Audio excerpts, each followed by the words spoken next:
On parle d'agilité pour évoquer le besoin des entreprises et des organisations au sens large à s'adapter avec aisance, légèreté, promptitude, rapidité, souplesse, etc.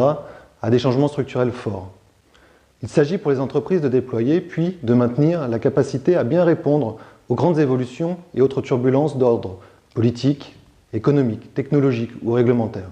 C'est dans ce contexte que les démarches ou méthodes agiles se développent grandement. Et nous constatons que bien souvent l'argumentaire d'un certain nombre des promoteurs de ces approches met en avant la promesse de résultats rapides et opérationnels, et aussi une rupture avec la rigidité qu'ils attribuent au processus.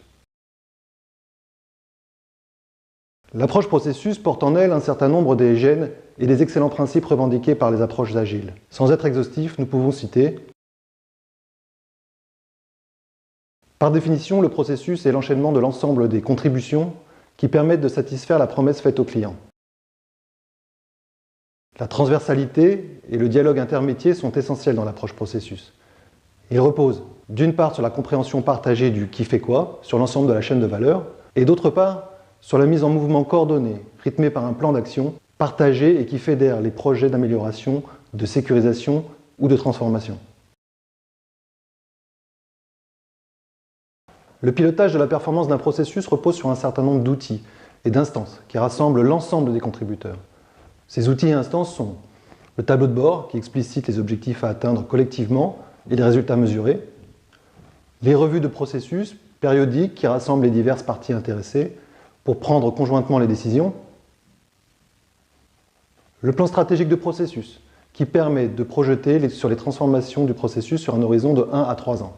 Il semblerait donc que le processus soit donc plus un bouc émissaire qu'un véritable coupable de la rigidité des organisations.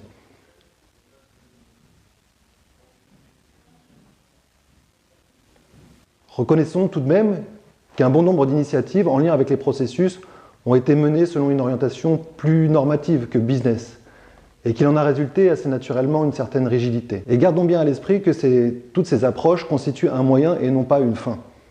Il s'agit désormais de savoir composer avec un certain nombre d'existants pour favoriser la réussite des approches agiles. Inutile de partir une fois encore de la page blanche.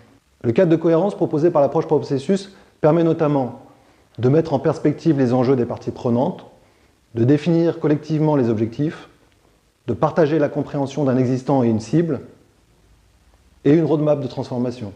Ce cadre sera pertinent s'il permet d'identifier les bonnes questions et de les formuler, et s'il permet aux méthodes agiles d'exprimer pleinement leur apport et contribution à la transformation en termes de pragmatisme, de libération de l'autonomie, de capacité d'innovation et d'apprentissage rapide.